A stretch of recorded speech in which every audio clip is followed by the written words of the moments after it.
We are so very excited to be soon welcoming you back to the soon-to-be-open Lake Superior Railroad Museum at the St. Louis County Depot.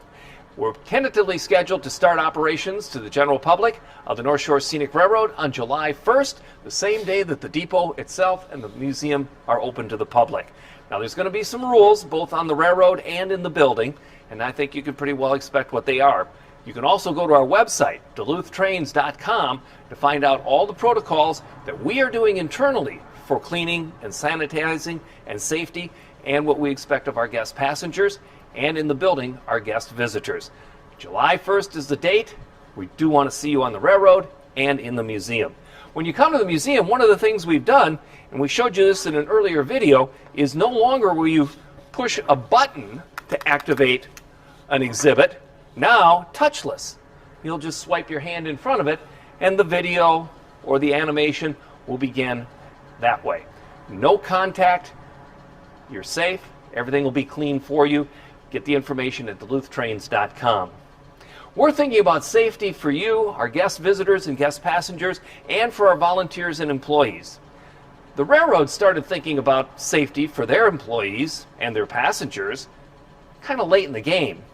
And that's where they came up with this, the history of the General Code of Operating Rules. This is the 1959 version of the Consolidated Code of Operating Rules for Railroads. It has to do with safety. Safety is the most important thing on any railroad job. It's kind of interesting that this book is red because the rules book is written in blood. There were no rules. What? Stinking rules? We don't need no stinking rules. And in the early days of railroading, there were none. Every rule came about after a catastrophic accident or a severe loss of life. And all of a sudden people started going, well, wait a minute, maybe we should have a rule about that. The first rules were nothing more than verbal ideas, like slow down on the curves, or hey, it might flood out down by the river, be on the lookout, or for God's sakes, stay sober. All those started to make their way to rule books, and the first one published in this country was in 1842 by the Western Railway.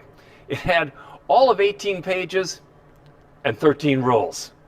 And now, of course, it's starting to increase. The problem was that in the early days, when you had one train going in one direction and then it turned around and came back, that was pretty easy. But now you put two trains on that track and things get a little more complicated, especially if they're going in opposite directions. Well, the timetable was only so good, and in the 1870s, with the advance of the telegraph, well, of course, things got a little more controlled, and then you had to have more rules. The 1880s were just a bad time for railroads. They were exploding, they were everywhere, and exploding was a good word. Not only were the engines exploding, and the number of people riding on the railroads were growing rapidly, and the number of trains increasing, but so were the accidents. It was a very bad time. And in 1887, the American Association of Railroads issued their first official standard operating rules, and that was in 1887. And since then, the rule book has grown.